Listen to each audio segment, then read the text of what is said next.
जय माँ काली सभी को। कैसे हैं आप सभी लोग। मेरे चैनल शिव शक्ति की बेटी में आप सभी का स्वागत है। आज हम लोग बात करने जा रहे हैं माँ काली के सप्तमी के व्रत की। जी हाँ, माँ काली के सप्तमी के व्रत, शनिवार के व्रत भी होते हैं माँ काली के, जो कि हर सप्ताह में होते हैं, और सप्तमी के व्रत भी होते हैं, जो कि महीने में 2 बार आते हैं। एक कृष्ण पक्ष में आते हैं, एक शुक्ल पक्ष में आते हैं। तो वीडियो को आगे बढ़ाने से पहले प्लीज़ मेरे चैनल को सब्सक्राइब कीजिएगा, लाइक कीजिएगा। अगर मेरी बातें आपको समझ में आती हैं, अच्छी लगती हैं, तो आपके एक लाइक से मैं मोटिवेट होती हूँ और आपको जानकारी देने का मेरा मन करता है। तो प्लीज़ लाइक एंड सब्सक्राइब ज़रूर कीजिएगा। देखिए, अगर आप माँ काली के भक्त हैं, अगर आप माँ काली की कृपा पाना चाहते हैं, अगर आपको चाहिए कि हम डेली की पूजा करते हैं लेकिन फिर भी कुछ ऐसा करें जिससे कि माँ बहुत खुश हो जाए, माँ बहुत प्रसन्न हो जाए, तो भी आप माँ काली के सप्तमी के व्रत रह सकते हैं। इसके अलावा अगर आपकी कोई मनोकामना है, जैसे आप लोग अच्छे से जानते हैं कि माँ काली जो है वो भय का नाश करने वाली देवी हैं। जो माँ काली के भक्त होते हैं, जो माँ काली की पूजा करते हैं, उन्हें माँ इतनी शक्ति प्रदान करती है कि वो भय से मुक्त हो जाते हैं। उन्हें किसी चीज़ का भय नहीं होता, उन्हें शत्रुओं का भय नहीं होता है कि शत्रु हमारे साथ क्या करेंगे, उन्हें और दूसरी चीज़ों का भी भय नहीं होता है। तो माँ काली की कृपा पाने के लिए, या अगर आप किसी चीज़ की डर से गुजर रहे हैं कि कोई समस्या है आपके जीवन में जो आपको डरा रही है, दिन रात आप बेचैन हैं, नहीं समझ में आ रहा है कि वो समस्या का समाधान कैसे निकलेगा, तो आप माँ काली के सप्तमी के व्रत रहिए। ये बहुत अच्छे व्रत है। इसमें को बहुत ज़्यादा आपको कुछ करने की ज़रूरत नहीं है, बहुत ज़्यादा इसके नियम भी नहीं है, सीधे से व्रत हैं। इसे आप महीने के शुक्ल पक्ष से माँ काली के व्रतों को शुरू कर सकते हैं। एक महीने में 2 सप्तमी आती हैं, आप चाहें तो दोनों सप्तमी को ये व्रत कर सकते हैं। अब इसकी विधि क्या है, इसका विधान क्या है। देखिए, आपको सबसे पहले तो एक चीज़ ये आती है कि हमारे जो हम लोग की पूजा पाठ में ये होता है कि इस साल ये व्रत रहना है कि नहीं रहना है, अधिक मास लग गया, मल मास लग गया, कुछ माता की पूजा में कुछ भी नहीं है। आप इसको कैसे भी कर सकते हैं माता की पूजा, क्योंकि माता तो हर जगह वास करने वाली देवी है, वो शमशान में भी वास करती हैं। उनके लिए कुछ भी शुद्ध अशुद्ध, उनके लिए कुछ भी पवित्र अपवित्र कुछ नहीं है, उनके लिए सब कुछ एक समान है। तो आप माँ काली के कभी भी व्रत शुरू कर सकते हैं शुक्ल पक्ष से। आप महीने की दोनों शुक्ल पक्ष और कृष्ण पक्ष को व्रत रखिए। विधि ये होगी कि आप सवेरे स्नान कीजिए। सवेरे आप पानी में थोड़ा सा गंगा जल डाल लीजिए, ठीक है, स्नान कर लीजिए। सवेरे स्नान करके आप मंदिर में जाइए, लाल रंग के आप वस्त्र पहनिए उस दिन, ठीक है ना। उस दिन आप किसी के बारे में कुछ बोलिए नहीं, लड़ाई झगड़ा से दूर रहिए, चुगली चपाटी से दूर रहिए, ठीक है। मन ही मन में माँ का नाम जपते रहिए। अब आप क्या करेंगे कि सुबह नहा लिए तो आप अपने घर के मंदिर में जाएंगे। माँ के सामने आप पहले संकल्प लेंगे सवेरे ही कि आज मैं आपका व्रत रहूँगा या रहूँगी।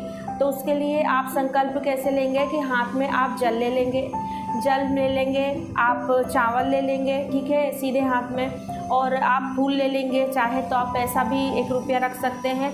और आप माँ से संकल्प लेंगे कि मेरा नाम ये है, मेरे पिता का नाम ये है, अगर आप शादीशुदा हैं तो मेरे पति का नाम ये है, और नाम लेकर आप जगह या स्थान का नाम बताएंगे, उस दिन का नाम बोलेंगे। और इसके बाद में कि माँ मैं आप बोलेंगे कि माँ मैं आज सप्तमी का आपका व्रत रहूँगा या रहूँगी, और आज मैं आपकी जो भी मंत्र आप करना चाहें, चाहे ओम क्रीम कालिकाय नमः करें, चाहे माँ के और भी मंत्र हैं, लेकिन मैं आपको कहूँगी कि आप माँ का सबसे प्रिय मंत्र जो है वो ओम क्रीम कालिकाय मंत्र है। अगर माँ को प्रसन्न करना है तो आप ओम क्रीम कालिकाय मंत्र की माला या जाप से माँ बहुत जल्दी प्रसन्न होती हैं। तो आप ये मंत्र कर सकते हैं। फिर आप बोलेंगे माँ से कि माँ मैं ये मंत्र करूँगा। आपकी जो मनोकामना है आप वो भी बोल सकते हैं कि माँ मैं आपके जो है व्रत इस मनोकामना से रह रहा हूँ, मेरी मनोकामना आप पूर्ण कीजिएगा, ठीक है। आप चाहें तो 21 या 51 या 11 बोल कर रह सकते हैं कि मैं हर महीने की शुक्ल पक्ष को ही आपका माँ सप्तमी का व्रत रहूँगा, महीने का 1 और आपका 11 रहूँगा। या आप ये भी बोल सकते हैं कि माँ मैं दोनों व्रत आपका रहूँगा और 11 व्रत रह के मेरी मनोकामना ऐसी है करके आप एक नारियल लीजिएगा, पैसा उस पर रख के उसको कलावा से 7 बार लपेट के अपनी अरदास माँ के सामने लगा दीजिएगा कि मेरा कोर्ट में केस चल रहा है, मैं परेशान हूँ, मैं धन से परेशान हूँ, रोगों से परेशान हूँ, माँ मुझे मुक्ति दीजिएगा। ऐसा करके आप जो है वो नारियल को रख के आप अपना जो है वो संकल्प पूरा कीजिएगा, ठीक है। इसके बाद में शाम के समय क्या कीजिएगा कि आप चौकी लगाइएगा, ठीक है। चौकी पर लाल कपड़ा बिछाइएगा, माता की मूर्ति या प्रतिमा जो भी आपके पास है आप रखिएगा, ठीक है। आप चाहें तो कलश रख सकते हैं और अगर नहीं चाहते हैं तो कोई ज़रूरी भी नहीं है, आप गौरी गणेश को, हनुमान जी को भी रख के सीधी पूजा कर सकते हैं। आप अगर कलश रखना चाहें तो कलश की स्थापना भी कर सकते हैं। फिर अरदास का नारियल भी आप रख सकते हैं, आप वहाँ पे रख दीजिए। और आप भैरव जी की पूजा करना ना भूलिए, एक सुपारी आप भैरव जी के नाम से रखिए वहाँ पे और आप पूजा कीजिए माँ को। आप लौंग, बतासा, खीर, हलवा, पान, पेड़ा जो भी आप में सामर्थ्य हो आप उस हिसाब से भोग लगाइए, ठीक है। और आप दुर्गा सप्तशती के 7वें अध्याय का पाठ कीजिए क्योंकि 7वां दिन कालरात्रि का दिन होता है, ठीक है। उस दिन माँ की उत्पत्ति हुई थी, माँ किस लिए आई थी और क्या सब दिया हुआ है उसमें, तो आप उसको पढ़िए करके माँ की पूजा कीजिए, आरती कीजिए, ठीक है। आरती करने के बाद आप जो है पारण कीजिए। आप चाहें तो दिन भर में एक बार सेंधा नमक ले सकते हैं, एक बार कुछ मीठा खा लीजिए, एक बार सेंधा नमक ले लीजिए। इस तरीके से आप मन्नत करके व्रत रह सकते हैं। और अगर आप चाहें तो रेगुलर मतलब दोनों बिना कोई माँ की बस कृपा पाने के लिए भी आप व्रत कर सकते हैं। उसके लिए आपको चौकी लगाने की कोई आवश्यकता नहीं है, आपको अरदास के लिए कोई ज़रूरत नहीं है, आपको तो बस माँ की कृपा चाहिए, माँ का प्रेम चाहिए, तो आप सीधे सीधे व्रत रह सकते हैं। हाँ, उस दिन सवेरे आप संकल्प कर लीजिए कि मुझे माँ में आपका व्रत रहना हो, मेरा व्रत आप पूर्ण कीजिएगा। और ब्रह्मचर्य का पालन दोनों ही रूप से करना है। अगर आप मन्नत करके व्रत रहते हैं तो भी आप ब्रह्मचर्य का पालन करना है, अगर आप बिना मन्नत के व्रत रहते हैं तो भी आपको उस दिन ब्रह्मचर्य का ज़रूर पालन करना है।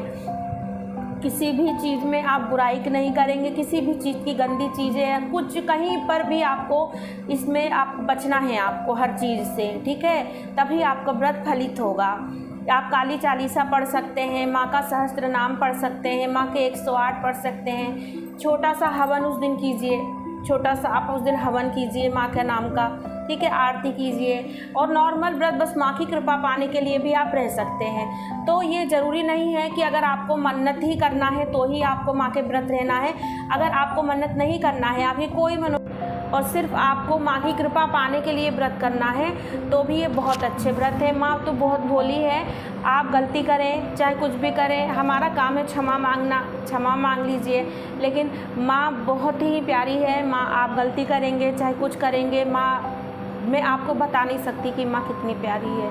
आप एक बार माँ की भक्ति में बस लग के देखिए, अगर आपने पुकारे और माँ आ नहीं गई तो आप नाम कहिएगा कि मैं क्या, माँ बहुत ही प्यारी है, तुरंत आती हैं, तुरंत आती हैं। तो माँ बिल्कुल ये मन में नहीं रखिएगा कि माँ क्रोधित होती हैं, बिल्कुल माँ क्रोधित होती ही नहीं है। चाहे आप गलती कर दें चाहे कुछ भी कर दें, ये हमारा भाव है कि हमें लगता है कि माँ हमारी क्रोधित हो गई है, तो इसमें कोई डरने की वो नहीं है। आप व्रत करिए, बहुत अच्छे व्रत हैं।